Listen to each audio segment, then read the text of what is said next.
Magandang araw po mga kaibigan.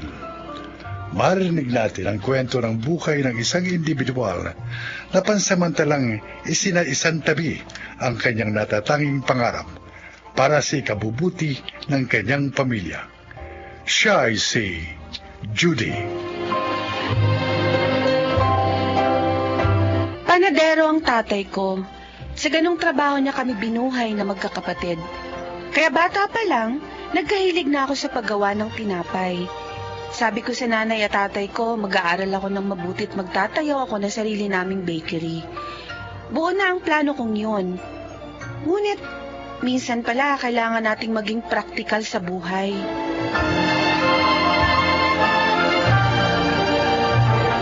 Judy, tanghalian na. Tinapay lang bang kakainin mo? Opo, Nay.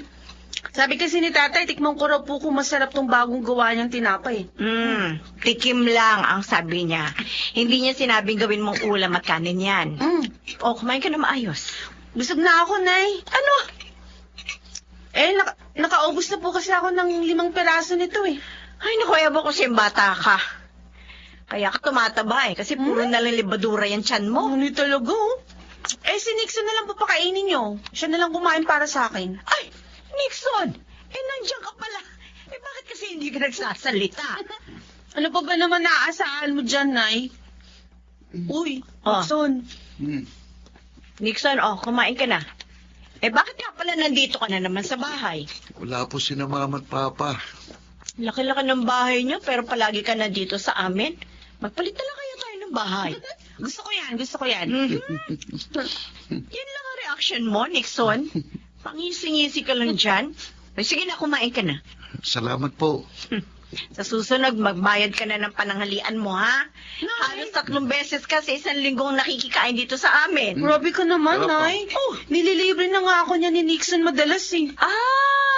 Kaya pala dito siya sa bahay bumabawi. Hindi naman naiba si Nixon sa atin. Parang na kami nito magkapatid eh, di ba? Di ba, Nixon? Opo. Wala na ba sabaw? Pwede sabaw. Ayan. Ayan. Balita ko, gusto mo rin daw magtayo ng sarili mong bakery, Nixon. Pero gusto ko po magtrabaho muna sa abroad para mas mag-improve ang skills ko sa baking.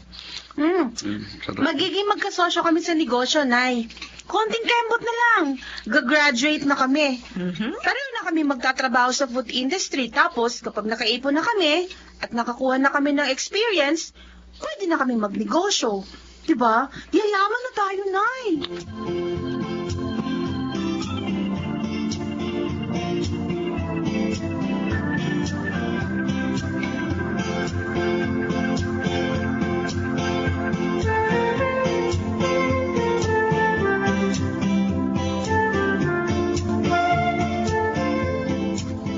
Bakit ngayon ka lang umuwi? Alalang-alala ako sa'yo kanina pa. Saan ka pa nang galing? Uminom ka ba? O bakit? May problema ka ba? May pumunta kanina sa bakery. Sino? Yung may-ari ng lupa. Bebenta na raw yung lupa, kaya pinaalis na tayo. 1 buwan mula ngayon.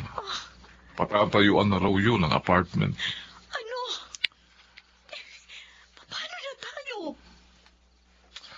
Kailangan natin ang malilipatan. Kung saan tayo lilipat? Isa pa, paano yung pag-aaral ng mga anak natin? Paano si Judy? 2 taon na lang gagraduate na siya. Yung 2 natin, pareho nasa high school. May ibibigay naman daw na compensation yung may-ari. Hindi ba tayo pwedeng umapila? Na huwag mo na nilang gawin agad-agad ang pagpapaalis sa atin.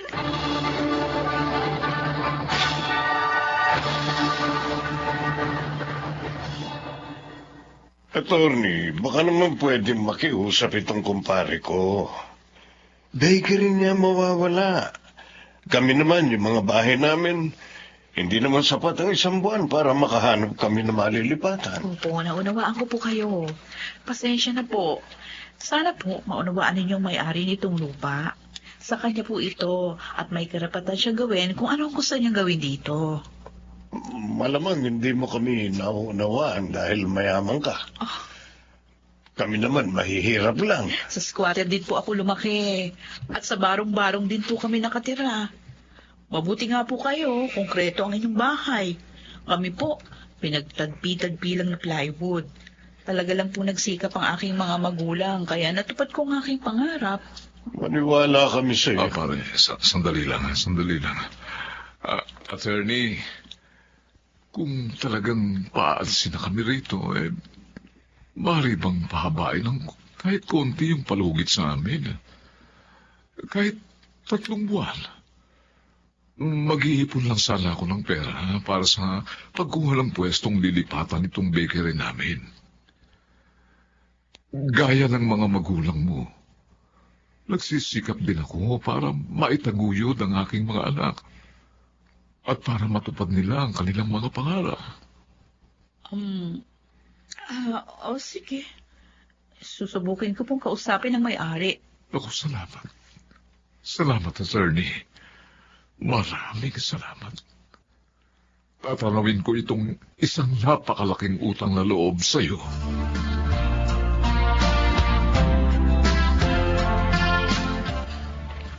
Pasensya na kayo mga anak. Kung ngayon lang namin nasabi sa inyo. Kung ganun, ibig sabihin, isasara na natin ang bakery natin, Tay? Hindi naman, anak. Maghahanap lang tayo ng malilipatan. Di dito na lang sa bahay. Napakaliit itong bahay natin. Oo nga. Isa pa, sino naman ang bibili ng tinapay dito sa atin? Nasa dulo na tayo ng eskinita. Eh, Alam nga naman sasadya pa sila dito, yung mga customer ng tatay mo. Anong plano mo, Tay? Baka pwede tayong makiusap sa pinsan ng nanay mo. May sariling kainan yun di ba? Baka pumayag na makihati muna tayo dun sa pwesto nila sa palengke. Pero huwag kayong mag-alala. Gagawa namin ito ng paraan ng tatay ninyo. Titigil ka sa pag-aaral? Oo, Nixon. Bakit ngayon pa? Magta-third year na tayo. Ganun talaga.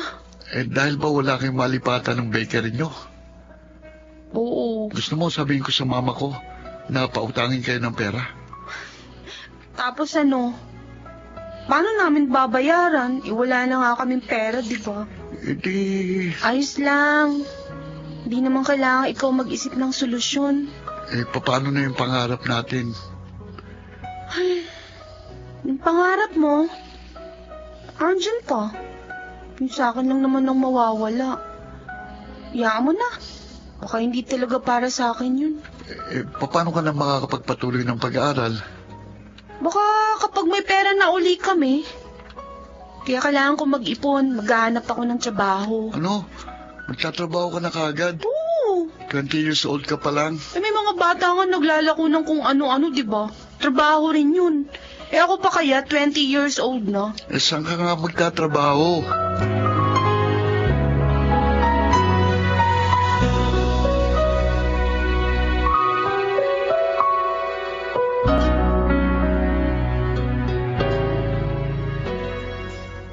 Nayo, pandagdag sa pambayad natin sa tubig at kuryente.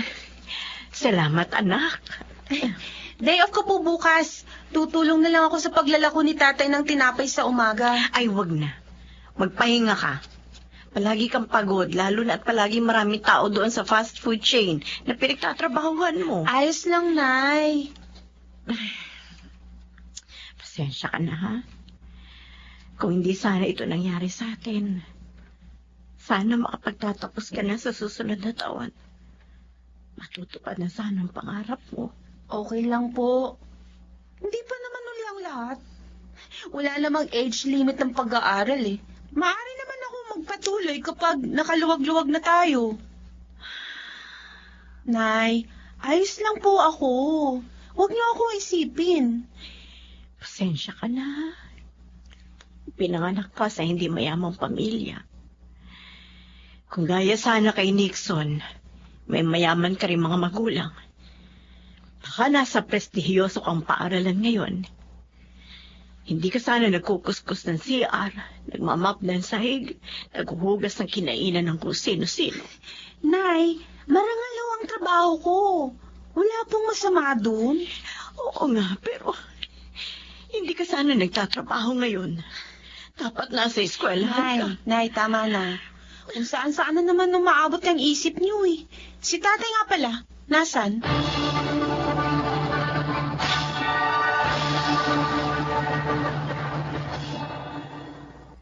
Sino ka mo? Yung abogado nung may-ari ng lupa. Nakita ko kahapon. Kinumusta ko. Tapos? Alam mo, gusto niya raw suportahan ang pag-aaral ng anak natin. Bakit niya naman gagawin yun? Uy, siguro naawa sa atin. Kasi dati ang kwento niya, galing din siya sa mahirap na pamilya. Paano niya naman susuportahan si Judy? Uy, siguro magbibigay ng financial assistance. Hindi ko alam kung paano. O ano sabi mo? Ang sabi ko mag-uusap muna tayo. Ano sa tingin mo? Baka naman manggagancho yun, ha? Mukhang seryoso naman siya lang kinausap niya ako. Nakatitingin naman siya ng tuwid sa mga mata ko. Ibig sabihin, makakabalik na sa pag-aaral si Judy? Oo. Abay, sige na. Sayang naman. Minsan lang kumatok sa pinto ang oportunidad. At ang hiling niya, alam mo, huwag daw nating sasabihin kahit kanino na sinusuportahan niya si Judy. Sige na. Tanggapin na natin ang iniaalok niyang tulong.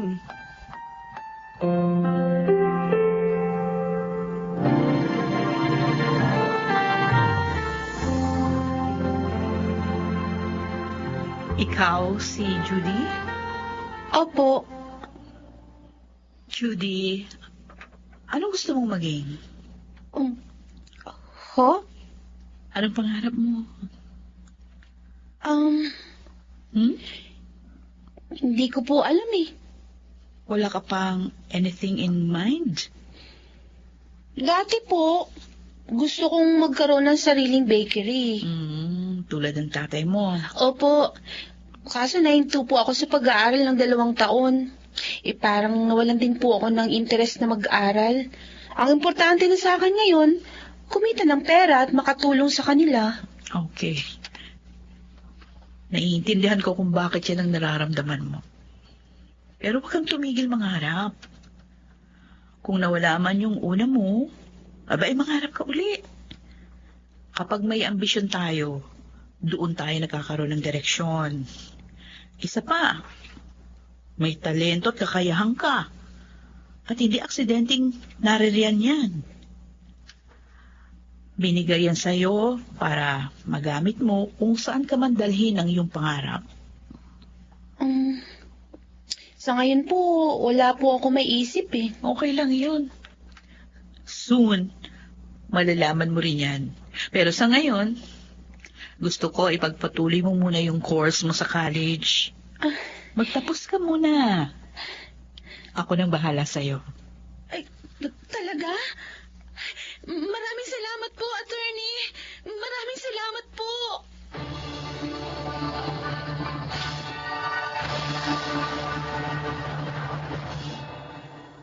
Akala ko noon, naglaho na ang pangarap ko. Natulog lang pala. At nang bumalik ako sa kolehiyo, muling nagising ang pagnanais kong maging isang baker. Konti na lang, maaabot ko na rin ang pangarap ko. Ako po si Judy. Ito ang aking buhay. Walang expiration date ang mangarap. Kahit anong edad, kahit anong panahon, maaaring mangarap ang isang tao. Mga nagsiganap, Chiquit del Carmen Amor, Rosana Villegas, June Legaspi, Lionel Beramin, Phil Cruz, at Jeneline de la Cruz sa papel na Judy. Naglapat ng angkop na tunog Jenny Mutia, sa musika Buboy Salonga, supervisyong teknikal Bong Miar at Eric Lucero, creative consultant Phil Cruz, production assistant Anching Cruz. Ito'y mula sa panulat ni Rita Lamanon Sa direksyon, June Martin Legaspi at Maynard Landicho Jr. Ito ang aking buhay.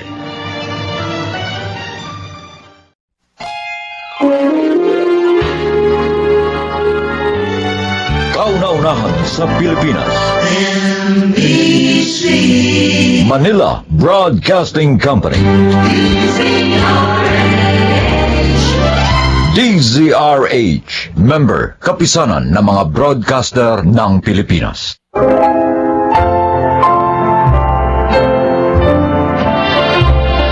Mga kaibigan, sa araw na ito, inyong maririnig ang kwento ng isang dalaga na sinikil ang sariling damdamin para sa kapakanan ng iba.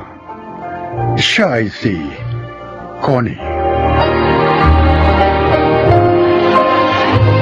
Sales representative ako ng isang sikat na brand ng women's casual attire na nakapwesto sa isang kilalang mall dito sa Manila. Sa nasabing product company ko na rin nakapalagay ang loob ang magkasintahang Carlo at Lerma na parehong salesperson at matagal na rin sa kumpanyang pinaglilikuran. Nang magdesisyon silang pakasal, isa ako sa naging saksi sa mahalagang araw na yon, na hindi ko inakalang magpapabago sa takbo ng aking buhay. Talagang hindi na kayo nagpaawat ni Carlo sa pagmamadaling makasal, ano? Paano nga? Mabubura na yung edad ko sa kalendaryo. At siya naman talagang burado na nga. Katwiran pa nga niya. Lampas-lampas na nga raw kami sa marrying age.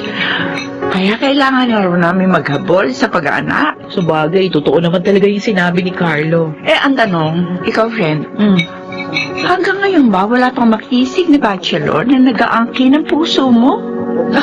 Ay, anong magagawa ko? Wala pang mga signs na merong right guy nga na nakadadana para sa akin.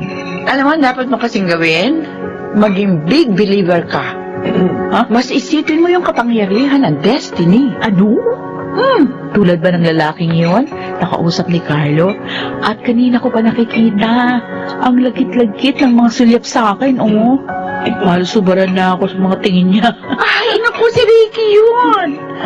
Actually, electrical engineer siya sa mola. Pinapupwesto man ang mga product natin. At sa same subdivision na tinitirhan namin din siya nakatira. Talaga? O, ano malay mo? Baka nga siya yung good enough guy na para sa'yo.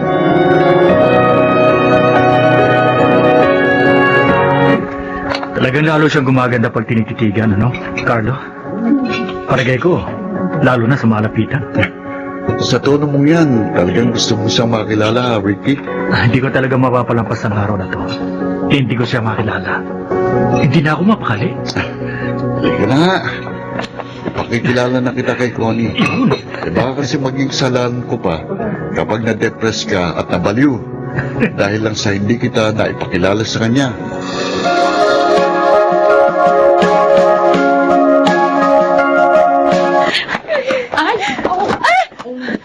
Sorry, pasensya na miss. Hindi kita nakitang paparating. Hindi kasi ako nakatingin sa daraanan ko. Sorry talaga. Okay. Sa'yo nga ako nag-aalala. Baka ako nasaktan ka, lalo na buntis ka pa. Okay lang ako. Sige, mauna na ako sa'yo. Sandali lang. Napansin ko kasi umiiyak ka eh. May maitutulong ba ako sa'yo?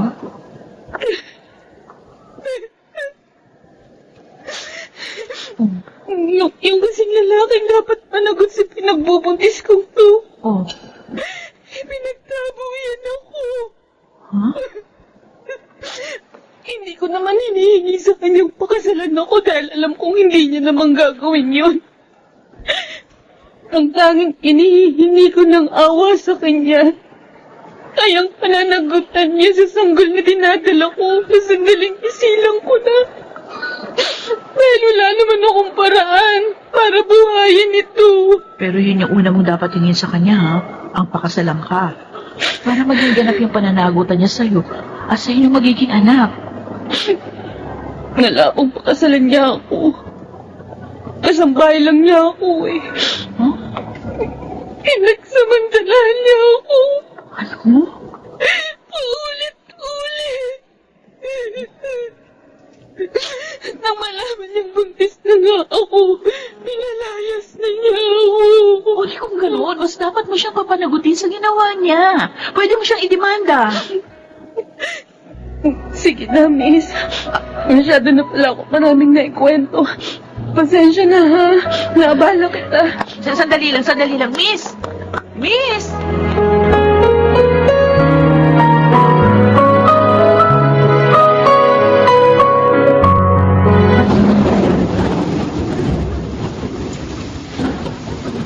Uni, sakay na. Talagang inabangan ko ang oras ng pag-uwi mo. Huwag ka na tumangi dahil masyadong malala ang problema sa traffic. Oh, Mahirapan ka mag-commute. Lalo na't pabugso-bugso pa ang ulan. so sa mga dahilan na sinabi mo, talagang wala na akong karapatan na tumanggi para sumakay din sa kotse mo. Ikaw, kung gusto mo bang mapabilang sa mga may stranded sa kalsada sa gabi nito. Okay, ito na nga, sasakay na ako.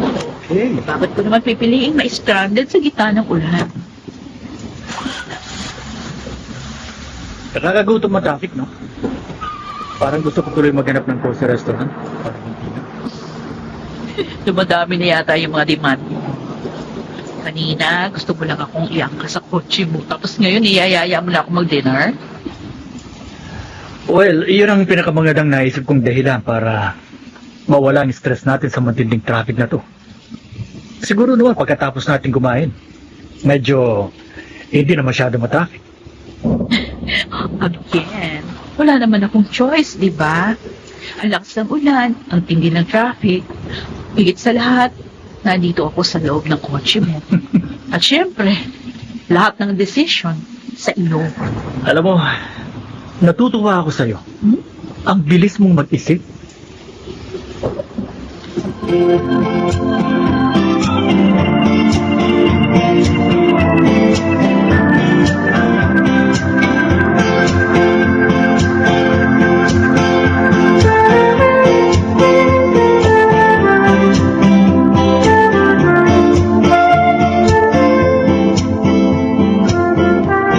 Nakita ko kaninang uwian. Sumakay si Connie sa kotse ni Ricky, ah. Ay, oo. At alam mo, mukhang seryoso na sa kanya si Ricky. Sila na ba? Sabi ni Connie, pagkaraan na marami na nilang acquaintance dates. May chance. Lalo pa nga, palagi raw nagbibiro si Ricky na gusto na siyang pakasalan. Pero ang biro, may halong katotohanan. Baka nga seryoso na sa kanya si Ricky. Siguro naiisip na rin ni Ricky na nasa edad na rin siya para isipin ang tungkol sa pagkakaroon ng pamilya. Nagkataon pa si Connie ang nakilala niya at nakita niyang wifey material man talaga ang kaibigan natin. Kaya malamang, hindi na niya ito pakakawalan.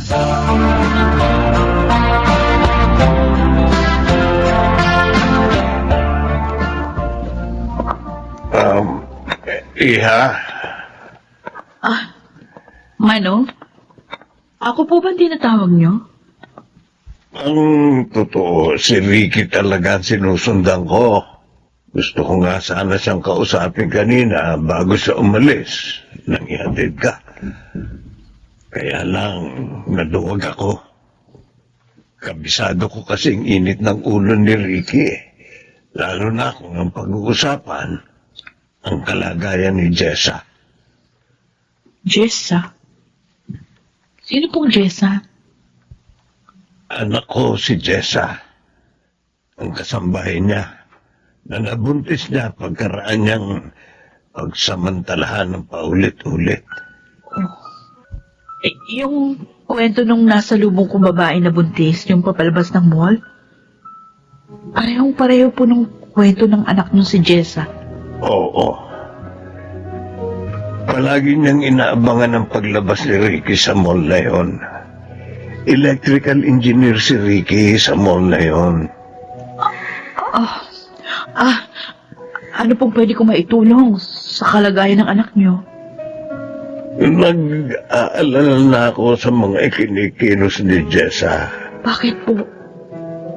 May mga oras na nawawala na siya sa kanya sarili.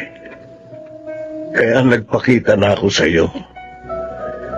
Baka sakaling ikaw ang makapagpalambot sa matigas na kalooban ni Ricky.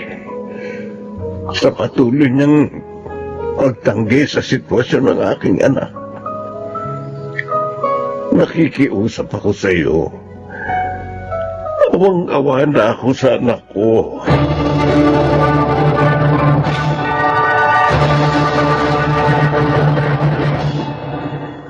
Connie, ano ba?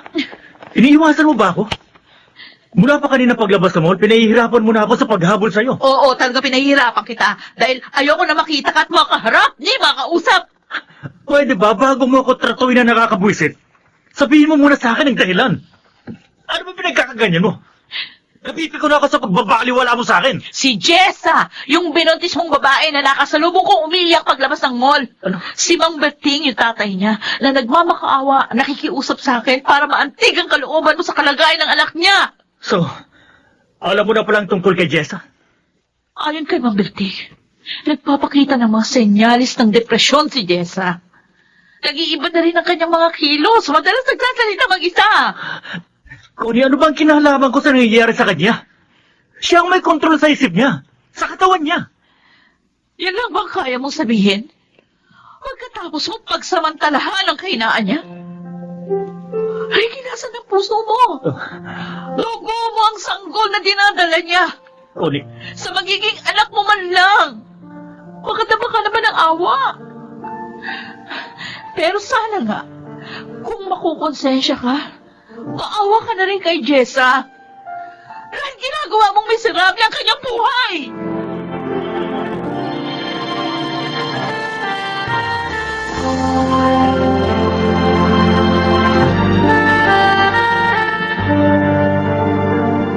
Ito muli ko lang nalaman na nag-file ka pala ng leave.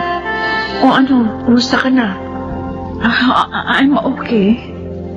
Marami lang realizations sa nangyari. Naging guilty tuloy kami ni Carlo. Eh kasi kami ang dahilan kung bakit kayo nakakilala ni Ricky. No, wala kayong kasalanan. Sa akin naman, mas inaalala ko yung situation ni Jessa kaysa sa anumang namamagitan sa amin ni Ricky. Mabuti na nga lang. Hindi pa ganun kaseryoso yung relasyon namin. Naisip ko, sa klase ng karakter ni Ricky, pwede rin mangyari sa akin yung nangyari kay Jessa. Honey, pagdarasal ko na sana, malampasan mo agad ang lahat ng lungkot na dinaranas mo ngayon. May mga pangyayari sa buhay na dapat nang kalimutan. Lalo na kung hindi karapat-dapat na manatili sa alaala, Lerma. Oo. Parang hindi ganun kadali yung proseso ng paglimot. Pero ito na yung pinakamabisang paraan para muling may pagpatuloy ang buhay.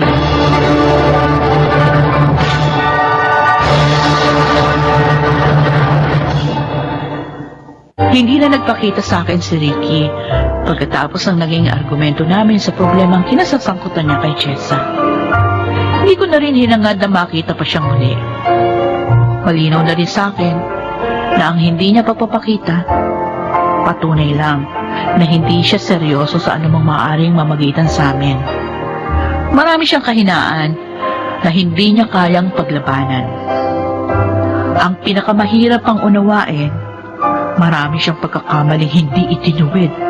Pero, ang pinakamagandang nangyari sa akin sa hindi na namin pagkakaroon ng ugnayan ni Ricky, muli kong nadama ang kalayaan at katuturan ng buhay. Ako si Connie. Ito ang aking buhay. Sinasadya man natin o hindi, ang intensyong limutin natin ang hindi magagandang kaganapan sa ating mga alaala, ang muling magbubukas ng mga bagong oportunidad ng pag-asa. Mga nagsiganap, Susan Robles, Jeneline de la Cruz, Maynard Landicho, Phil Cruz, Lionel Benjamin, at Rosana Villegas sa papel na Connie. Naglapat ng angkop na tunog Jerry Mutiang. Sa musika, Buboy Salonga. Supervisyong teknikal, Eric Lucero at Bong Biar. Creative Consultant Phil Cruz. Production Assistant Anching Cruz. Ito'y mula sa panulat ni Sel Barlam. Sa direksyon June Martin Legaspi at Maynard Landicho Jr. Ito ang aking buhay.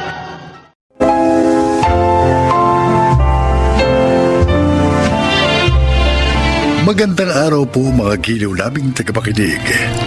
Isa na namang kasaysayan na kapupulutan ng aral sa buhay ang inyong maririnig ngayon. Ito ay ang kasaysayan ni Ason. Isa lamang akong labandera. Walang natapos na kurso. Maaga ring pumanaw ang aking asawa.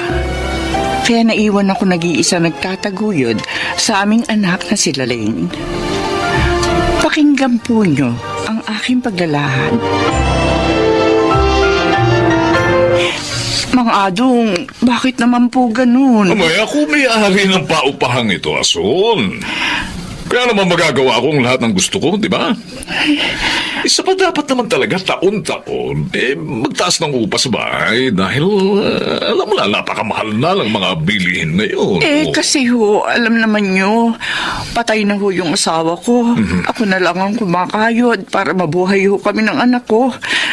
May hirapan ho ako kung tataasan nyo ho ng 10% ang upa namin. Sorry. Problema nyo na yon. Huwag mong ipasa sa akin, ha? Alam mo, dapat kasi huwag mo lang pag-aralin yung Lalaine mo. Total, hindi mo naman ata kaya eh. Mga Adong naman. Ayaw ko humatulad siya sa akin na walang pinag-aralan. Alam mo, papayuhan kita, ha? Bigyan kita ng tip. Pag-asawain mo na lang siya na mayaman. Para pakinabangan mo, ano? Adong! Basta. Sa susunod na buwan, next month, ha? May dagdag ng 10%. Uluwain mo naman ako. Ha? Yung upa nyo, konti lang naman, 10% lang yun, kayang-kaya nyo. Ngayon, kung hindi mo kaya, lumayas na lang kayo rito ba? Maraming kukuha nito. Yung kayang magbayad.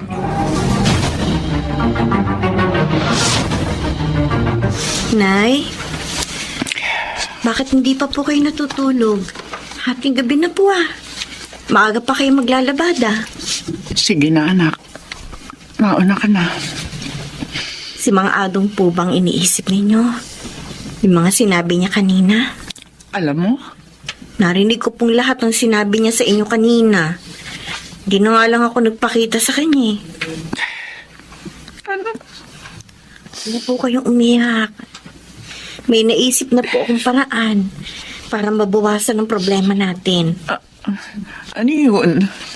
Nangangailangan po ng tindera sa kantin ng university namin. Papasok po ako doon para yung kikitain ko doon, yun na po ang panggastos ko sa pag-aaral ko. Pero baka mahirapan ka. Baka maapektuhan ang pag-aaral mo. Hindi po, Nay. Kaya ko po. Nasa time management lang po yan. Ang mahalaga, mabawasan man lang kahit paano ang kakapusang nararanasan natin. Kung buhay lang ang tatay mo, may makakatulong ako. Pero wala na po si Itay. Kaya tayong dalawa na lang po ang magtutulungan.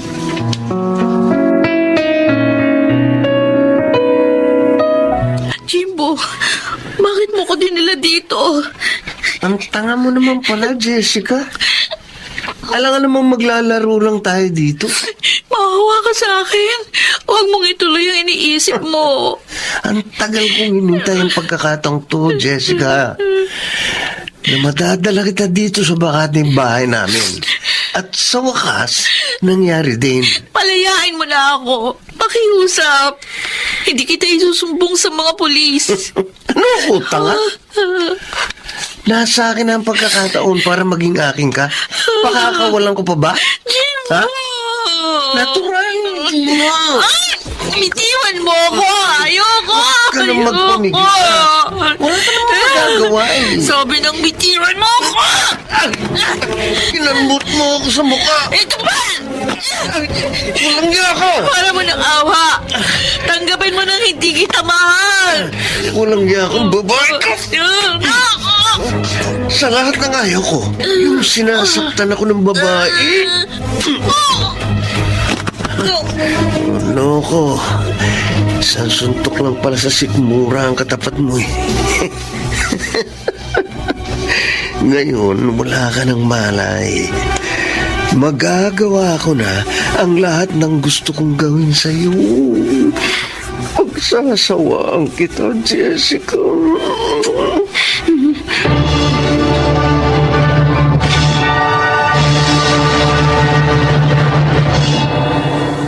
Tinawagan ko ng lahat ng mga kaibigan at kaklase ninyo. Pero iisang sinabi nila, hindi nila kasama ang anak ko. Hindi ko rin po siya kasabay na umuwi, Sir Ramon. Pinabalik po kasi ako sa kantin ng university. Nasaan na kaya anak ko? Hindi niya ugaling hindi umuwi ng magdamag sa bahay. Lalo na kung hindi nagpapaalam. Ay, sandali po. Naalala ko, bago po ako umalis, nakita ko lumapit sa kanya si Jimbo at kinausap siya. Si Jimbo? Opo. Maliligaw niya? Opo. Baka itinanay niya si Jessica ko. Hindi naman po niya nobyo si Jimbo. Binasted pa nga niya yun eh. Dahil mayabang. Kung ganun, nasaan na ang anak ko? Nasaan na si Jessica? Ano na nangyari sa kanya?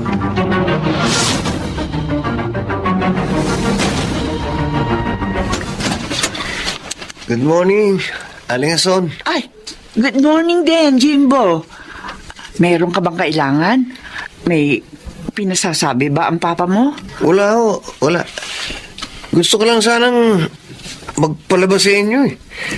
Umalis na kasi last week yung labandera namin. Ay, oo, sige, sige. Oh, mabuti nga, may dagdag kita ako eh. Salamat ho. Konti lang naman ho ito eh. Ito po sa lalagyan. Ah, sige.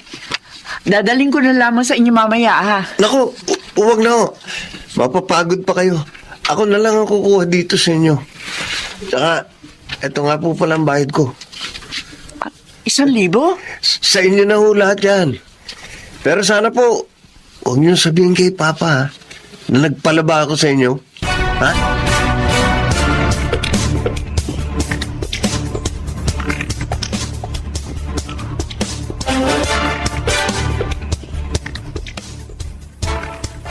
Nakapagtataka talaga si Jimbo. Parang bigla siyang bumait kaninang dumating dito.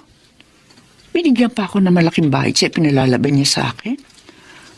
At ayaw din niya sabihin ko kay Mang Adong na nagpalabas siya sa akin. Bakit kaya? Tsaka, napansin ko rin, meron siya mga kalmot sa mukha. Bakit ganun? Sinong gumawa nun? Nay, narito na po ako. Narito ako sa kusina, Lalaine. Opo, sorry po, natagalan ako. Maglalaban na po ba kayo? Oh, bakit ka nga pala natagalan? Dumaan po ako kina Jessica eh. Tumawag yung daddy ng best friend ko. Pinapunta po ako sa kanila. Daddy ni Jessica? Opo. Oh, bakit ka pinupunta ron? Kasi Nay, nawawala po si Jessica. Ano? Kukwento ko na lang po sa inyo ang lahat habang naglalaba. Tayo na po. Oh, sige, mabuti pa nga. Basta anak, Po. unahin natin laban itong damit ni Jimbo. Dinala niya kanina rito. Oh, eto sa lagayan, oh. Nagpunta dito si Jimbo? Oo. Nagtataka nga ako eh. Pero parang biglang bumait. Binigyan pa nga ako ng 1,000. Bayad daw dito sa pinalalaban niya. Ay, teka. Kukunin ko na sa plastic yung dinala niya. Ay, Nay, may nahulog sa kinuha niyong labahin, no? Huh? My God! Ang nahulog! Bracelet ni Jessica! Ano? Sigurado ka ba, anak? Opo! Suot niya po ito eh. Nahuli namin siyang nakita. Ay, paano napunta yan kay Jimbo? Teka, yung mga damit ni Jimbo. Anak, ang t-shirt, may dugo. Oo nga, Nay! Oh, Diyos ko! Bakit may dugo ang t-shirt ni Jimbo? May kutob po ako, Nay. May kinalaman siya sa pagkawala ng best friend ko. Baka nga. nakita ko, may mga kalmot siya sa mukha.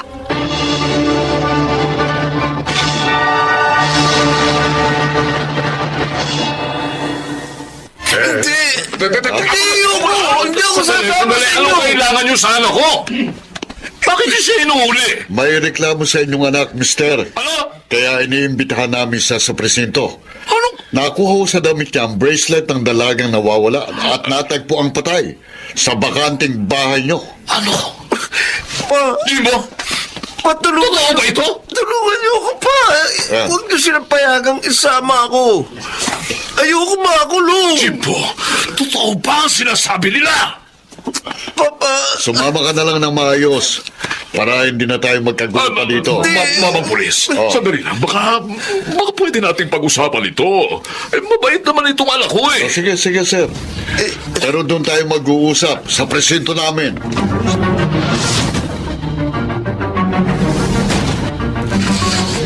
Napakasakit itong pagkikita natin, anak. Nakabalik ka nga rito sa bahay natin. Pero patay ka na. Mga Damon, nakikiramay ho kami. Kayo pala, Ason, Lalaine. Nalulungkot to ako sa nangyari sa kaibigan ko. Ang walang yung Jimbo na yon. Siya ang may kasalanan ng lahat. Hindi niya natanggap ang kabiguan niya sa anak ko, kaya niya dinukot, ginahasa at pinatay. Pero, paano po napunta sa bulsa ng pantalon niya ang bracelet na suot ni Jessica? Ayon sa pag-aamin niya sa mga pulis, kinuha niya yun kay Jessica. At hindi niya namalayang nailagay niya sa bulsa niya. Kaya pala. At yung mga kalmot niya, marahil, kalmot yun ni Jessica na manlaban sa kanya. Tama ka, Ason. At nang mapatay niya sa saksak ang aking anak, naisip niyang palaban sa iyo ang damit niya upang maitago sa kanyang mga magulang ang ginawa niyang krimen. Kawawa naman ang kaibigan ko. Alamot na lamang sa Diyos dahil nakita niyo mga katibayan sa krimen na yun. Ang inaalala ko ngayon ay si Mang Adong. Malamang ho, nagalit yun dahil sa pagtestigo namin laban kay Jimbo.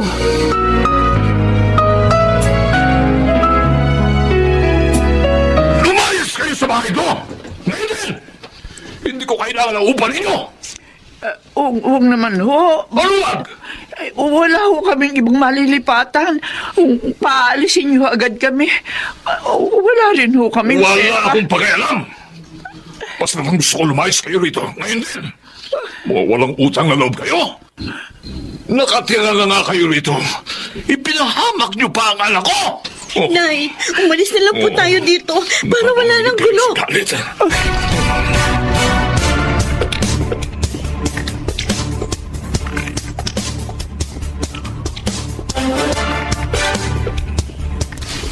Mang Ramon, kayo ho pala. Nalaman ko ang ginawa sa inyo ni Adong. Galit na galit ho siya. Kaya umalis na lang kami. At nakituloy muna po dito sa kapitbahay namin habang wala pa ho kami magagamit para sa bagong malilipatan. Kaya nga gusto ko kayong alukin na sa bahay na tumira. Ho? Sa amin ka na magtatrabaho, Ason. At kami na ng aking asawa ang magpapaaral kay Lalaine.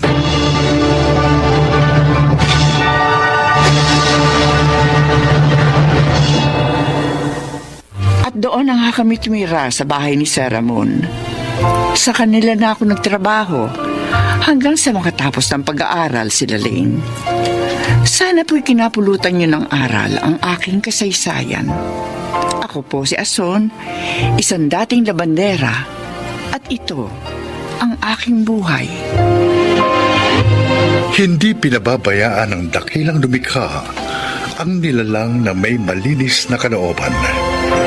Mga nagsiganap, Chiquit del Carmen Amor, Rosana Villegas, June Martin Legaspi, Lionel Benjamin, Bobby Cruz, at Susan Robles sa papel na Ason. Naglapat ng angkop na tunog Jerry Mutia sa musika ni Buboy Salonga. Supervisyong teknikal Eric Lucero at Bong Muyar. Creative Consultant Phil Cruz. Production Assistant Anching Cruz. Ito'y mula sa panulat ni Telma Corporal Alcantara.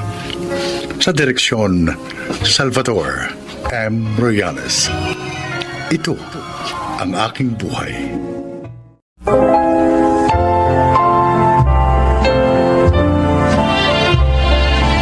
Magandang araw po mga kaibigan. Isang kasaysayan ang inyong maririnig na kapupulutan ng aral sa buhay. Ito ay ang kwento ni Floro. Naging mahirap ang buhay namin ni Inay nang iwan kami ni Itay. Naging sakitin kasi si Inay at ako naman naligaw ng landas.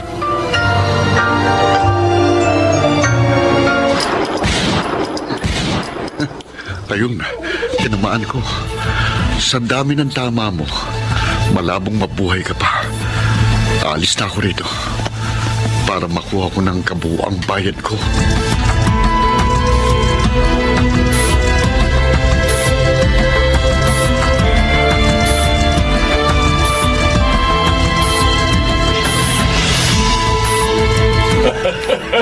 Mahusay ka talaga, Floro! Hindi nagkamali ang kaibigan ko sa pagre-rekomenda sa'yo, ha? Ayoko kasi na napapahiya ako sa kliyente ko eh. Para naman mas maging magandang kita ko, Don Roberto. At dahil nagawa mo ng pulido ang ipinatrabaho ko sa'yo, eto. Ayan, ang kabuuang bayad ko. May bonus pa yan, ha? Salamat ho. Hindi pa tayo tapos. Bakit ho? May isa pa akong gustong ipatrabaho sa'yo. Ang dami niyo palang kaaway. Ayoko kasi na inahablangan ang aking landas. Sino po ang gusto niyong trabahuhin ko? Okay. Tatawagan kita kapag naihanda ko na mga kailangan mong info. Maganda ka lang, ha? Areglado, Don Roberto.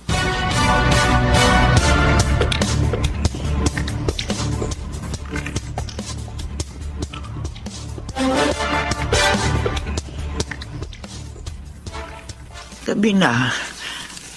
Wala pa ang anak ko. Saan na naman kaya siya nagpunta? Dahil? Ay, dumating na siya. Anak, narito ako sa silid. Bumili po ako ng mga gamot nyo. Pati ng pagkain natin. Para makakain na tayo bago kayo uminom ng gamot. Salamat, anak, ha. Ay, kaya lang saan mo na naman kinuha ang perang ginastos mo sa mga Nay, yan? pinagtrabahuhan ko yun. Huwag nyo nang intindihin. Basta tanggawin nyo, magpagaling kayo. Anak, pasensya ka na. Nagiging problema mo na ako. Hindi nyo naman ako kasalanan na magkasakit eh. Si Itay, siyang may kasalanan sa paghihirap natin dahil pinabayaan niya tayo.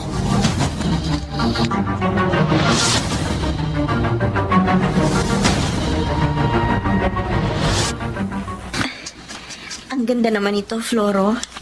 Sigurado mahal ito. Okay lang yun, Divina. Talagang nagtabay ko ng pera para mabili kong bracelet na yan. Oh, bakit bumuntong hininga ka? Pinagtapat mo na sa akin ang tunay mong trabaho. At sa kabila noon, hindi kita nalayuan. Naging mabuti pa rin ang pakikitungo ko sa'yo. Kaya naman nagpapasalamat ako. At lalo ka rin napamahal sa akin. Pero sana, kung talagang mahal mo ko, iwan mo na ang trabahong yan. Divina. Napanganib yan. At isang masamang trabaho. Flora, magbagong buhay ka na. Anong magiging trabaho ko? Hindi naman ako nakapagkolehiyo. May iba pang mapagkakakitaan. Mabuting trabaho. Idilat mo lang ang iyong mga mata.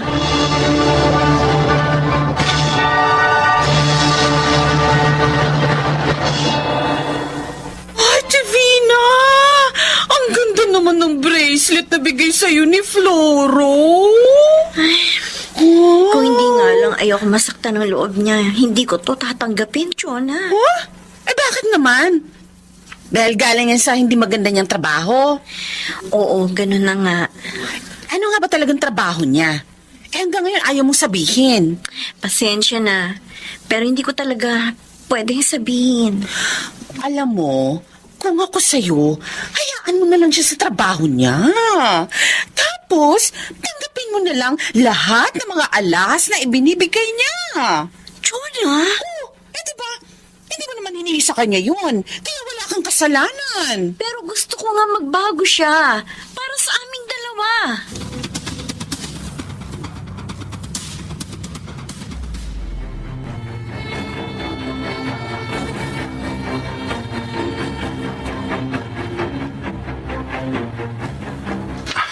Akala ko, hindi na matutuloy ang trabaho ko sa inyo, Don Roberto. Matagal kasi bago niyo ako tinawagang uli. Nagpalamig lamang ako, Floro. Para kung may mangyari man sa kanya, hindi ko mapag-iinala, di ba? Eh, sino po ba ang taong gusto niyong ipatumba? Okay. Ito. Ito ang envelope. At nariyan ang kanyang picture. Maging ang paunang bayad ko sa iyo, ha? Ang tirahan po niya, narito ba? Lahat ng info na kailangan mo nakasulat na dyan. Kompleto. Okay? Aha. Balita mo na lamang ako, ha? Kung ano ang nangyari.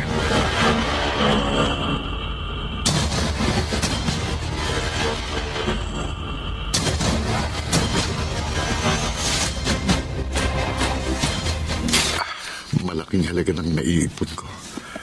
Nabayaran ko na rin itong binibili kong bahay namin ni Inay. May kabuhayan na ako kahit papano. Hindi na kami magkukutom ni Inay. At madaragdagan pa ang pera ko dahil sa perang ibinigay ni Don Roberto. Patingin nga nitong nasa envelope. May dagdag ang perang ibinigay niya. Ang picture, eto. Hindi. Ang nasa picture, hindi ako maaaring magkamali.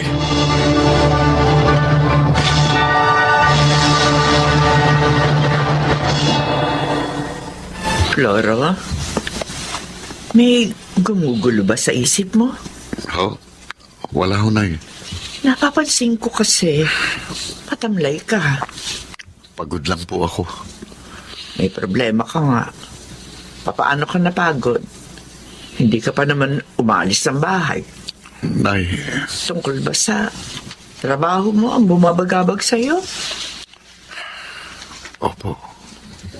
Sabi ko na naman kasi sa'yo, iwan mo na ang gawain yan. Hindi sa lahat ng panahon makakaligtas ka sa batas ng tao, anak. At lalong hindi mo maliligtasan ay ang batas ng Diyos. Nay, Anak, pakiusap. Iwan mo na ang gawain yan. Mga ibang lugar tayo. Doon ka magsimula ng isang bagong buhay. may pagkakasala kay Don Roberto ang taong ito. At may kasalanan din sa akin. Kaya dapat lang siyang singilin. Anak, matakot ka naman sana sa Diyos. Itigil mo na yan.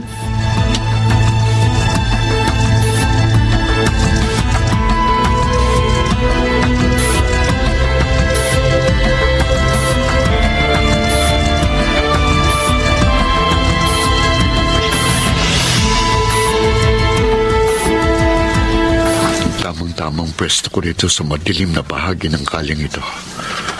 Palapit na siya rito. Gusto kong bago kita patayin, masumbatan man lang kita. Sandali. Sandali. Sino ka? At bakit mo ako inapakan? Hindi mo na nga siguro ako natatandaan. Hindi lang dahil madilim dito, kundi dahil matanda ka na. Oh, Matagal na panahon na tayong hindi nagkita. Pero ako, hindi kita makakalimutan. Dahil pinabayaan mo kami ni Inay. Floro? Ako nga, Ang batang yung pinabayaan. Kaya naging isang hard killer.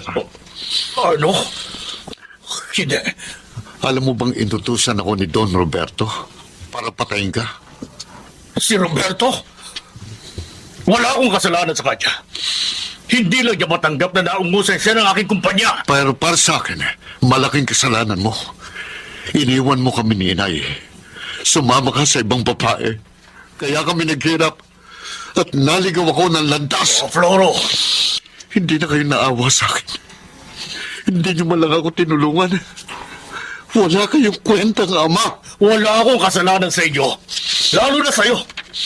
At hindi rin ibang babae ang dahilan. Kaya ako kayo iniwan ni Minda. At anong dahilan?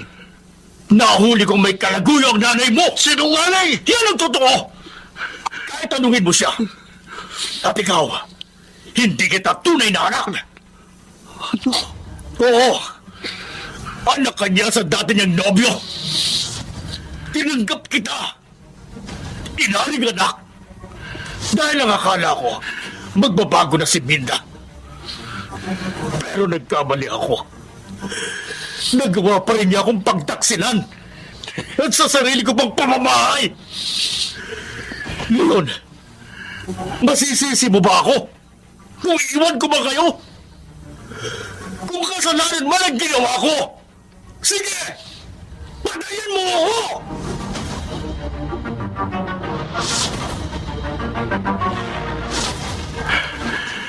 Masamang-masamang loob ko sa nalaman ko, Divina. Ang taong kinamuhian ko ng mahabang panahon dahil sa akala ko may kasalanan sa amin sa palang walang pagkakasala. Dahil si Inay ang nagkamali at inilihim pa niya sa akin yun. Naunawaan kita, Floro. Pero mas makabubuti. Pawiin mo na ang puot sa iyong puso. Patawarin mo na ang iyong ina at maging ang iyong sarili. At simulan mo na ang ganap na pagbabagong buhay.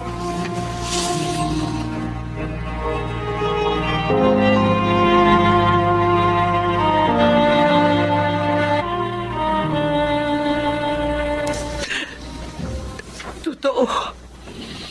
Totoong sinabi ni Pepito na wala siyang kasalanan. Ako ang nagkasala. Pero inilihim niyo sa akin ang lahat. Pinapaniwala niyo ako sa isang kasinungalingan. Matawad, anak. Natakot akong kabuhian mo. Kaya hindi ko sinabi sa iyo lahat. Kinamuhian ko siya. Muntik pang patayin. Yung pala hindi naman dapat. Patawarin mo sana ako, anak. Matagal na panahon ko pinagsisihan ang aking nagawa. At marahil, ang paghina ng aking katawan ay parusa sa akin ng langit. Dahil sa aking kasalanan.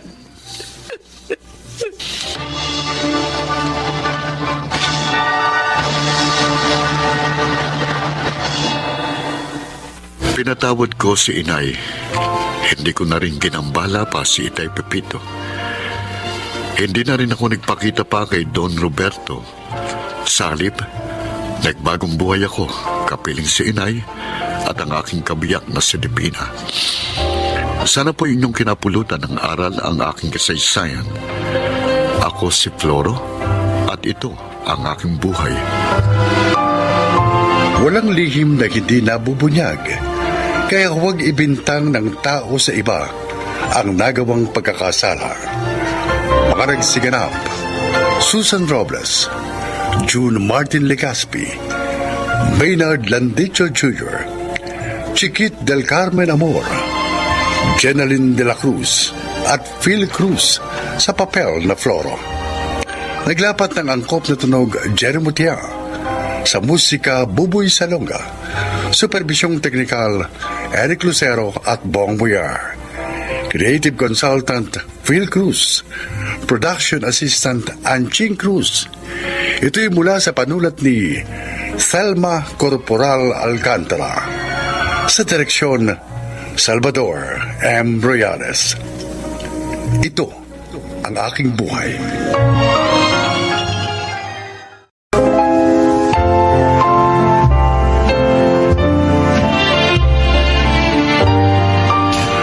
Mga kaibigan, sa araw na ito, inyong maririnig ang kwento na kapupulutan nyo ng aral sa buhay. Siya ay si Ramil.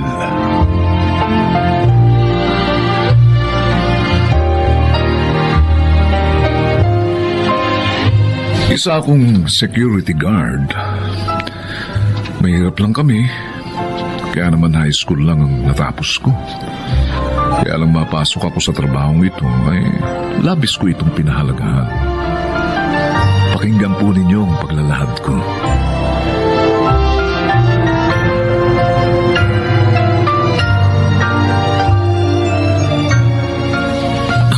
Ramil, ang aga mo na naman pumasok Alam mo namang ayokong mahuhuli sa trabaho, Dexter. Sa bagay, kaya nga naging security guard of the year ka eh. Ay, teka, Ramil, yung isang homeowner, si Sir Teddy, dumarating. Good morning sa inyong dalawa. Ay, magandang umaga rin po. Magandang umaga po, sir. Magandang umaga rin. Ano pong may paglilingkod namin sa inyo, sir? Kumusta naman ang pagbabantay nyo dito sa subdivision? Sa time ko naman po, wala namang problema, sir. Ayos lang. Sa akin din po, sa oras ng duty ko, sir, okay lang. Hindi mo naman kayo nahihirapang pakisamahan yung ibang homeowners? Hindi naman no.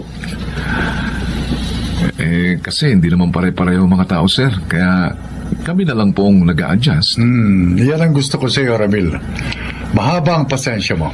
At syaga ka. At masipag siya, sir. Naging security guard of the year nga siya eh, sa agency namin. Oh? Ano ka ba naman? Uy, totoo naman yung kaibigan, di ba? Congratulations, Ramil.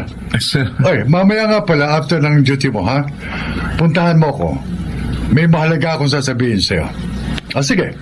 Maiwan ko na kayo, ha? Ito po. Dexter, narinig mo ba yung sinabi niya? Oo naman. Pinapapunta ka ng kamukha mo sa kanila. Tigilan mo ay pagsasabing kamukha ko si Sir Teddy. Kasi naman magkahawig Mas talaga rin. matangkad at mas mataba ako kaysa sa kanya, no? At mayaman naman siya. Samantalang ako mahirap lang. Kaya hindi kami magkamukha.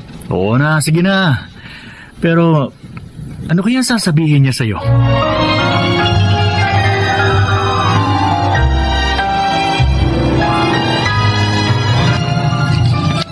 Maupo ka, Ramil.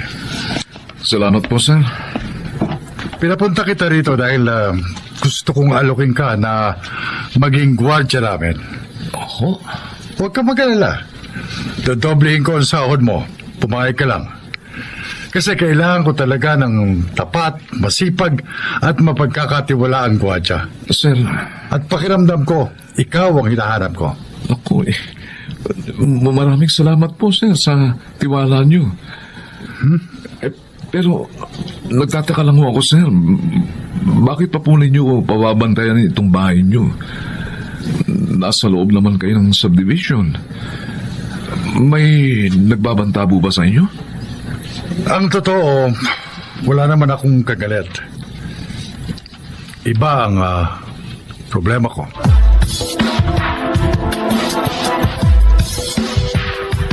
Anak, eto ng kape mo.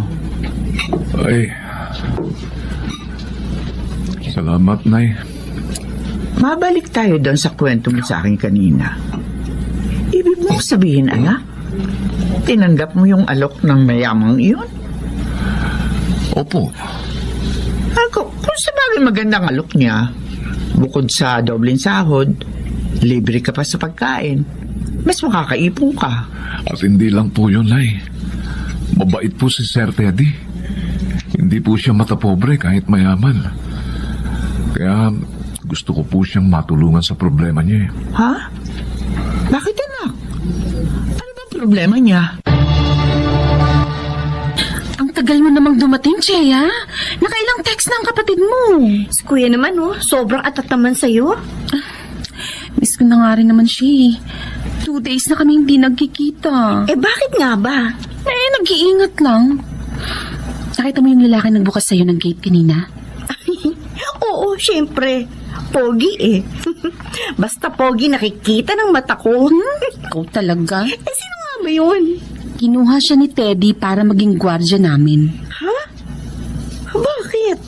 Siguro. Gusto akong pamanmanan ng asawa ko. Kaya nag-iingat ako. Don't worry, Beshi. Wala naman siya malalaman. Dahil walang guy na nagpupunta rito. Ang hindi niya alam, kuya kong jowa mo. Uy, huwag ka may ingay. Ano ka ba?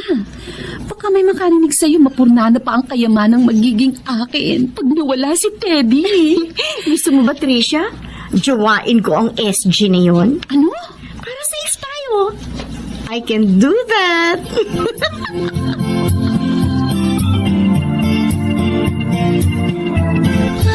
Kung ganon, nagtataksil sa amo mong lalaki ang kanyang asawa? Opo, Nay. Yun ang narinig ko sa usapan ni na Ma'am Tricia at ng kaibigan niyang si Chea. Ay, nako. Kawawa naman ang Sir Teddy mo. Oo, Nay.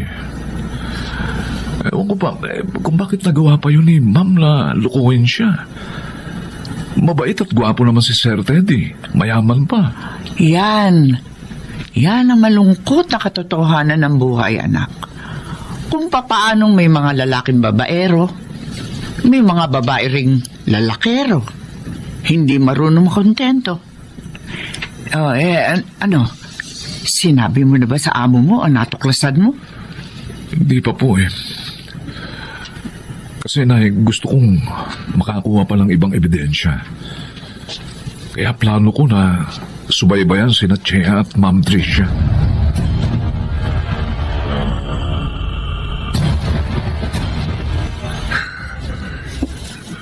Tama po kayo, sir. May masama ngang ginagawa ang inyong asawa. Ano? Sinong kalaguyo niya? Nakuha mo ba sila ng larawan? Magugulat kayo, sir. Dahil ang kalaguyo niya ay ang kapatid ng best friend niya. Ang mga walang iya. Sir, Kaya pala hindi ko mahuli. May kasabot. At kapatid pa na kaibigan niya kasalo niya sa pagtataksil sa akin. sir, huminahon po kayo. Mapapatay ko sila, Ramil. Mapapatay ko sila! Kapag ginawa niyo yun, sir, masasayang lang ang pagtulong ko sa inyo. Dahil masisira din ang buhay niyo. At iyon po ang ayoko mangyari. Napakawalang yan ni Tricia, Ramil. Wala siyang kwenta. Nasa inyo mga litrato nga ako, mo. Sir, pwede niyo itong gamitin para idemanda sila. Makukuha niyo po ang katarungan nang hindi nadudungisan ng inyong mga kamay. Saan ka pupunta, Tricia? Mamamasyal kami ni Chea, oo. Nagpasama kasi siya sa akin, kaya pupunta ako sa kanya. Sinungaling! Bakit mo ako sinampal? Wala naman akong kasalanan sa iyo, Ngayon lang kita sinaktan ng ganyan. Pero ako, matagal mo nang sinasaktan. Nilagyan mo ako ng dumi sa ulo. Ano ba sinasabi mo? Hindi ko maintindihan yung mga Hindi ka talaga aamin! Ha? Hindi! Aray ko! Tama na! Sumasobra ka na! Alam ko na ang pagtataksil niyo sa akin ang kapatid ni Chea. Nasa akin ang mga larawan niyo. Napakasama mo, Tricia. Hinao kita sa hirap. Pati ang pamilya mo. Ito mo pala ay gaganti mo sa akin. Teddy, magpapaliwanag ako, please. Hayaan mo ako magpaliwanag. Sa korte na kayo magpaliwanag ng kalaguyo mo. Lika, Ramil. Sadom ka rin. Naku, pasensya na, sir. Hindi po ako umiinom ng alak eh. Sir, hindi naman kasi lunas sa sakit na nararamdaman yung alak. Aminin ko, nasasaktan ako. Pero sa isang banda, natutuwa rin. Sir? Natutuwa dahil talutas ang problema ko nang hindi natutungisan ang aking mga kamay. Ako rin po natutuwa rin, sir, dahil nakinig po kayo sa akin. Salamat sa tulong at payo mo. Nakuha kong katarungan para sa akin. At kasama ko pa rin ang anak namin ni Tricia. Sir, mabait kayo. At hindi matapobre na tulad ng ibang mayayaman dito sa subdivision. Kaya naman ho, tinulungan ko po kayo. Mula ngayon, Ramil, hindi mo na ako amo. Anong... Ibig kong ituring mo kung isang kaibigan. At gusto ko ring makilala ang pamilya mo.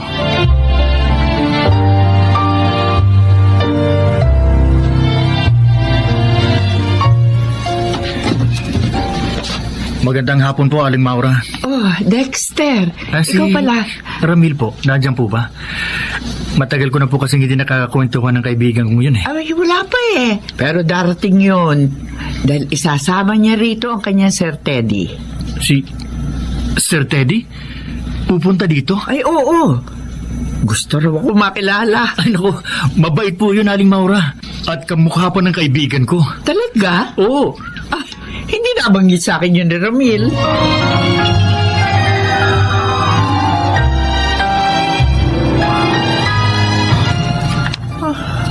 Diyos ko. Totoo nga pala ang sinabi ni Dexter. Kamukha ni Ramil. Ang lalaki ito. Sir. Nagulat sa inay. Hindi ko sinabanggit sa kanya na magkamukha tayo. Magandang hapon po, Aling... Maura. Maura po, sir. Maura Cristobal. Maura? Maura Cristobal? Inay? Anak ko. Anak ko. Kaya pala kapangalan mo si... Inay? Ibig bang sabihin ito? Siya ang kakambal ko? Oo, anak. Siya ang kakambal mo ipinaampong ko kina Mrs. Santiago. Nang 5 taon pa lamang kayo. Patawarin mo sana ako, Teddy, anak. Ginawa ko yun upang maipagamot nila ang iyong malubhang sakit noon. Pero paniwala ka, napakasakit sa akin ang lahat. Naunawaan ko po kayo, Inay. Hindi po ako galit sa inyo. Sinabi rin po sa akin ni Mami na wala po kayong hininging pera sa kanila. Ang gusto niyo lang ipaggamot nila ako. Totoo yun, anak.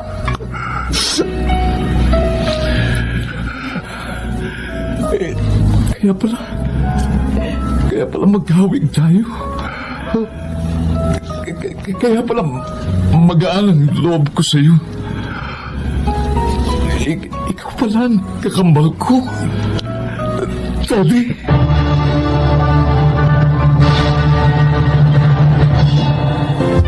Masayang-masaya kaming lahat ng mga sandaling yun. Dahil isang matamis na katotohanan ang nahayag sa amin. At yun na rin ang naging simula ng pagkabuo ng aming pamilya. Sana po naibigan nyo at kinapulutan ng aral ng aking inilahad. Ako nga po pala si Ramil, isang security guard. At ito ang aking buhay. Mga nagsiganap, June Legaspi, Susan Robles, Bobby Cruz, Jenaline de la Cruz, Maynard Lanticho at Chiquit del Carmen Amor.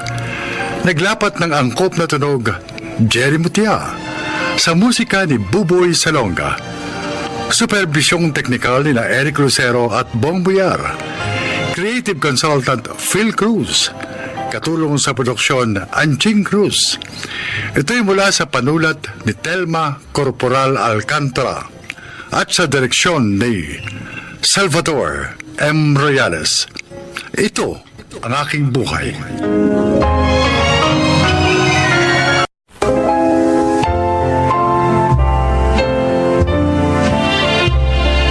Mga kaibigan, isa na namang kasaysayan ang kapupulutan nyo ng araw sa buhay.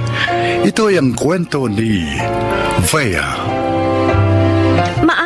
Pumanaw ang aking ama.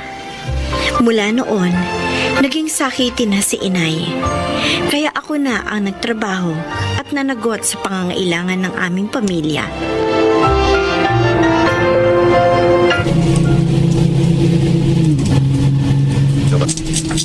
Oh, yung mga wala pang bayad dyan, ha? Pakilabas na lang po ang pamasahe. Kayo po, mama. Saan po kayo? Dito sa bus niyo. Magandang konduktora. Tinatanong ko kung saan kayo bababa. At ang pamasahe po ninyo, kukunin ko na. Ganun ba? Oh, ito bayad ko. Oh. Sa tungko ako bababa, ha? Yung sukli. Sa'yo na. 500 to. Oo nga. Sa'yo na, sobra. Alam mo kasi, nagagandaan ako sa'yo eh. Crush kita. Sumama ka na lang kaya sa akin. Di bagay sa'yo maging isang konduktora? Pasensya na, ha? Pero hindi ako kalad-karing babae. Oh, eto na ang sukli mo. Sandali. Huwag ka nang magalit. Nasisira ang ganda mo. Ay! Bastos ka! Hinawakan mo ang dibdib ko! Ang ganda pala ng dibdib mo. Bastos! Bakit mo ako sinampal, ha? Chris! Para mo ang bus! Bakit ano nangyari? Binastos ako ng lasing na to! Ano?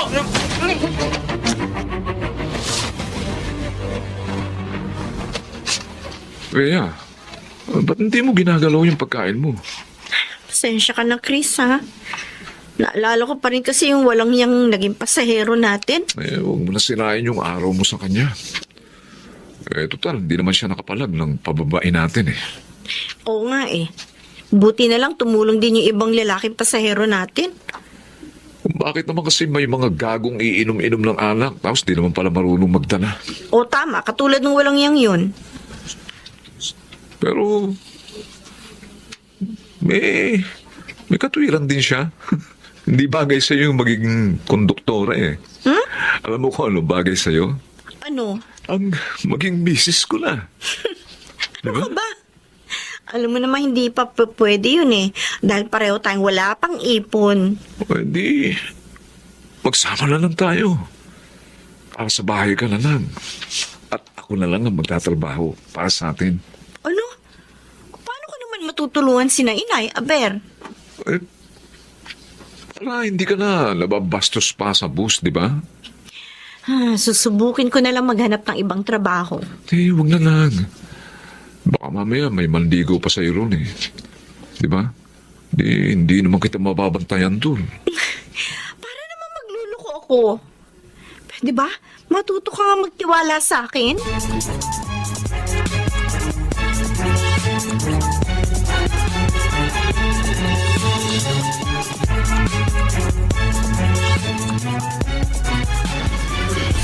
Oh, wala kayong trabaho ngayon ni Chris, anak. Opo, Nay. Sira po yung bus na inilalabas namin. Okay na rin yun, Ate Bea, para makapagpahinga ka. Oo nga, Warren. Tama ka. Masakit nga ang katawan ko ngayon eh. Siyempre, araw-araw kang tagtag sa biyahe. Madalas pang nakatayo. Ano kaya ate kung maghanap ka na lang ng ibang trabaho? Total, tapos ka naman ng high school. Ay, tama si Warren, anak. Mahirap dyan sa trabaho mo eh. Nababastos ka kung minsan. May pagkakataon pa na may pasahero kayo naghahanap ng sukle. Kahit hindi pa nagbabayad. Sinabi niya pa, Inay. Pero bala ko talagang humanap na ibang mapapasukan eh. Naghihintay lang ako ng magandang pagkakataon. Gusto ko yung may pera ako. Para kung hindi man ako makapasok ng ilang araw, may magagamit tayo dito sa bahay.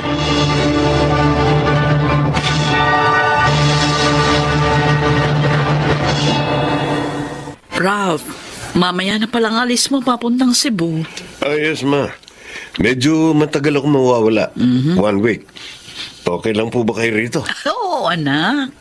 Nandito naman si Inday. Yung kotse nyo, wala po bang problema? Para maipaayos ko na bago ako umalis. Ay, huwag mo nang alalahanin yun. Kaya ko na yung asikasuhin. Gusto ko lang po makatiyak na hindi kayo mapapahamak pag nakasakay kayo roon. Iniingatan ko po kayo. Ay, nako. Baligtad na talaga ang panahon. Nung araw, ikaw ang iniingatan ko. Ngayon naman, ako na ang iniingatan mo. Dahil po may edad na kayo. Pero kahit ganon, ayoko pong mawala kayo sa akin. Maraming salamat, anak. Huwag kang mag-alala. Mag-iingat ako para matagal pa tayong magkasama.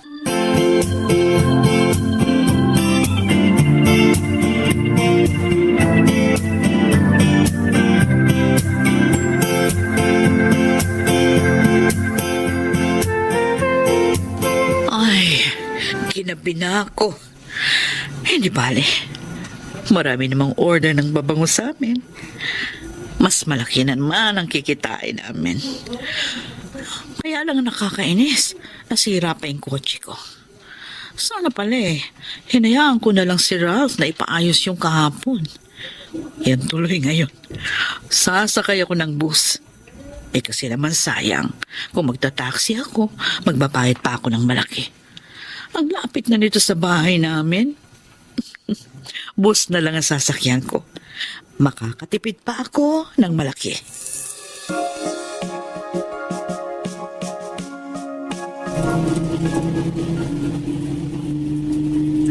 Garahe na tayo, Chris. 20 minutes na lang, oh. Hindi na pwede yan sa isang biyahe. Oo, sige.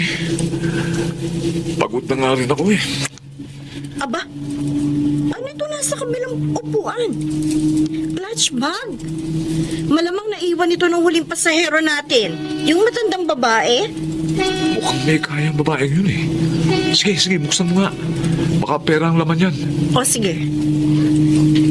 Ay, Chris! Ha? Ang dami, tig-1,000. Bea, malaking halagat tiyak yan.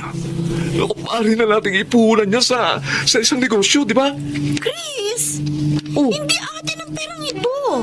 Tiyak hahanapin ito ng may-ari. Matanda na yun. Tiyak hindi na niya maaalala yan kung saan niya naiwan. Paghatian na lang natin ang perang yan. Ano ka ba? Para na rin tayo nagnakaw sa iniisip mo Teka, sandali. May ID dito sa clutch bag. Ang nakasulat, Ofelia Cordova. Malamang, doon sa matandang babae ito. Ano ngayon ang gusto mong gawin? Di balik natin ito sa kanya. Ihatid natin.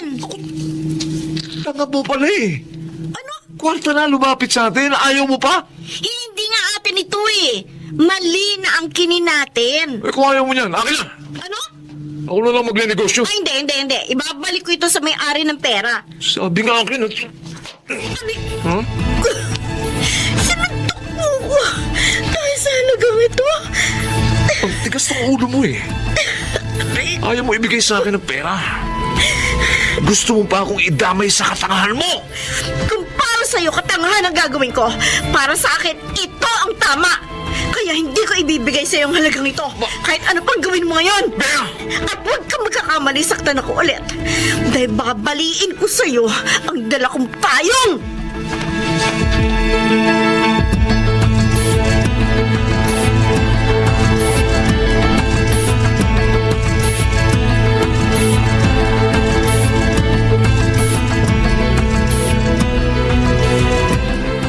Sama naman ang ugali ng Chris na yun.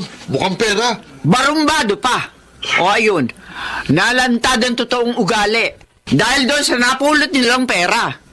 Kaya nga parang binuhusan ng malamig na tubig ang pagmamahal ko sa kanya, Nay. Kuwarin? Ibig mo sabihin ate, makikipag-break ka na sa kanya? Kagabi pa. Break na kami. Dapat lang. Ay, hindi ka ba naman nasaktan sa ginawa mo, anak? Ay, hindi po, Nay. Dahil ayaw ko po talaga maging asawa ang lalaking gano'n ang ugali. Paano yun?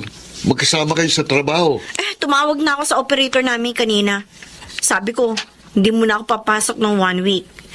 Gagamitin ko na rin na panahon yun para makahanap ng ibang trabaho. Pero ibabalik ko muna yung pera sa may-ari. Sasamahan na kita ate. Baka balikan ka ng Chris na yun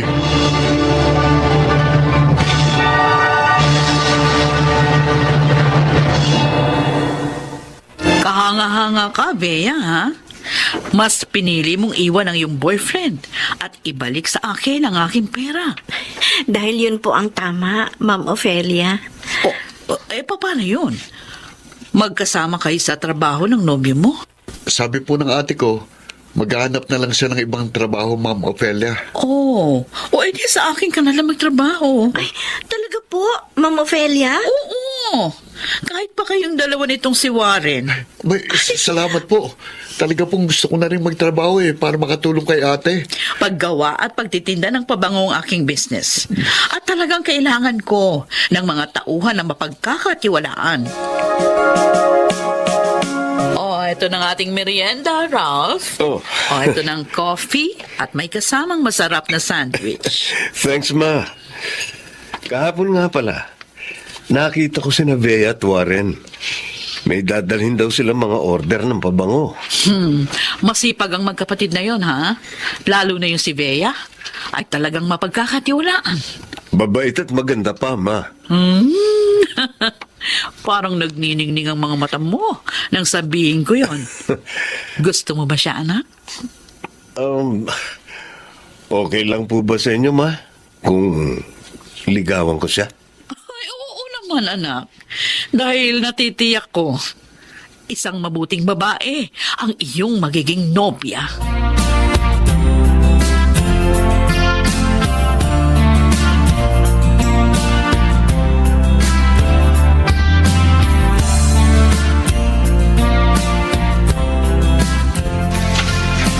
Chris, anong hangin ang nagpadpad sa'yo dito? Bea, naparito ko para humingi ng tawad. Pasensya na, ha? Lumipas pang ilang buwan bago ako natauhan. Kalimutan na natin yon. Napatawad na kita. Talaga? Kung gano'n, tayo na uli. Hindi gano'n. Ha? Napatawad na kita sa ginawa mo sa akin. Pero, hindi na maaaring maging tayo. Bakit naman? Dahil matagal nang nawala ang damdamin ko sa'yo. Bea. Sana maunawaan mo ko at tanggapin mo na lang ang lahat.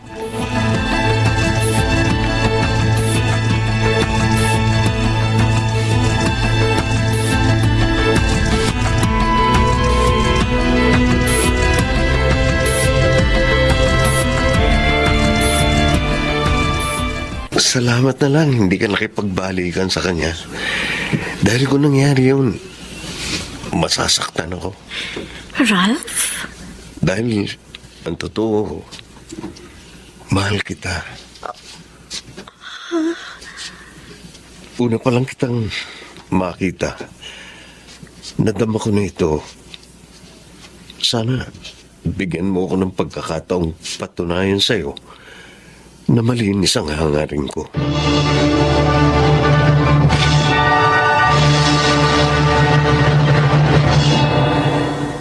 Makalipas ang ilang buwan, tinanggap ko si Ralph.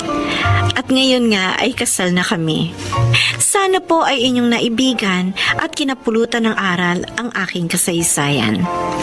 Ako po si Bea at ito ang aking buhay. Laging may magandang sorpresa ang buhay. Matuto ka lamang maghintay. Mga nagsiganapan: Rosana Villegas, Susan Robles, Phil Cruz, June Martin Legaspi, Lionel Benjamin, at Chiquit del Carmen Amor sa papel na Bea. Naglapat ng angkop na tunog Jerry Mutiang sa musika ni Buboy Salonga. Supervisyong teknikal Eric Lucero at Bong Boyar. Creative Consultant Phil Cruz. Production Assistant Anching Cruz. Ito'y mula sa panulat ni Telma Corporal Alcantara. Sa direksyon, Salvador M. Royales. Ito ang aking buhay.